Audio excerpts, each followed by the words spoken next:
Guys, welcome back to today's whiteboard talk. Going over tomorrow's strength. Now, for Friday the 3rd, the strength is going to be very similar as the Thursday the 2nd, in the sense that we have two different elements of the strength. Again, we're going to continue the trend of going 1A, 1B, and then 2A, 2B. So, strength for Friday, it's going to start off by doing goblet squats, 4 sets, anywhere between 12 to 15 reps. This is just going to be your regular goblet squat. So with the dumbbell or kettlebell, tuck it in underneath the chin, try to keep an upright torso, and again, with every squat, the hips come back, and then we sit down to the bottom of the squat, and then you'll stand up straight. After that exercise, rest 30 seconds. 1B is going to be a Turkish Get Up. You're going to do a Turkish Get Up on each side, and that'll be 2 to 3 total reps. So let's just say you're doing 2 on the right, 2 on the left. Watch the demo video if you haven't done it, or if you're not comfortable with the Turkish Get Up, or if you haven't done it in a while. We're going to go through 1A, 1B for 4 total sets.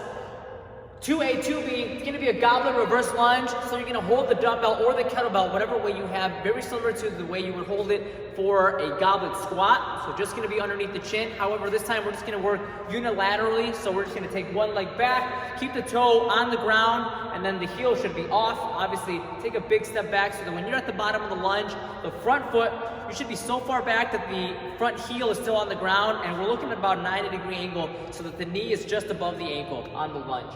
Now, for the lunge, 8 to 10 total steps. After that, dumbbell lateral raises. This one you're going to be done sitting on either a bench or a chair with 2 light dumbbells. You're just going to come off to parallel and then go right back down. For the second exercise, that'll be 12 to 15 total reps. And then again, after each one of these, you're going to rest 30 seconds. And then the second element of that strength, we're just going to go through it for 3 total rounds. Once you're done with the strength conditioning today, it's going to have 2 different Tabatas. So a Tabata is 8 rounds, 20 seconds of work followed by 10 seconds of rest. So that is going to take a total of 4 minutes. You're going to do a Tabata for just air squats. So what that's going to look like is 20 seconds of air squats. Make sure that, number 1, at the top, you're extending the hips all the way through. And at the bottom, you're keeping the heels down on the ground and your torso is nice and upright. Don't let yourself get too sloppy and round the back, right?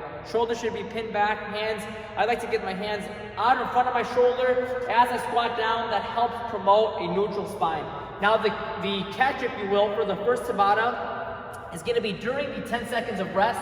You're going to want to hold at the bottom, or that's going to be more of a challenge, if you will. So hold the bottom of the squat for 10 seconds, and that should be an active hold. So continue to keep the back straight and the knees out, heels in the ground. On the clock, as soon as the 20 seconds start, then rise, go back down, begin your air squats. Once you are done with the first round of Tabata, you're going to rest 60 seconds, 1 minute, and you're going to start off the second round of the Tabata. Second round is just going to be a glute bridge. Same fashion, you're going to do glute bridges for the duration of 20 seconds. Now again, keep the heels in tight, keep the whole foot flat on the floor, and you really want to make sure that the heels are closer to your butt so that we're working the glutes. Often what I see is when people do glute bridges, they start off with their feet further out, and what ends up happening is you're just working the quad because you're pushing yourself back. So you want to make sure that you're pushing yourself up, and the only way to do so is by bringing the heels really close to the hip and then driving straight up and not lengthening the leg and pushing back. Now, again, the catch for the second part is going to be this time, instead of holding the bottom, you're going to be holding the top of the glute bridge during that 10 second of rest. Both of these are going to be obviously burners to the lower body. Now, before the strength and conditioning, the warm-up, what I would recommend is foam roll the lower body for about 5 minutes. After that, go through this thing 3 times, 50 singles, 10 dumbbell ground to overhead. So with 2 dumbbells, essentially it's going to be a clean and press. It's going to be a very global exercise. So I would recommend doing this with a light set of dumbbells. If you don't have dumbbells, any odd object would work, possibly even a plate if you do have plates at home. Tap the floor and then go directly overhead. Practice that hip hinge and press all with a neutral spine. You're going to finish off with a 30-second wall sit. Now the wall sit, very similar to what I was talking about on the glute bridge.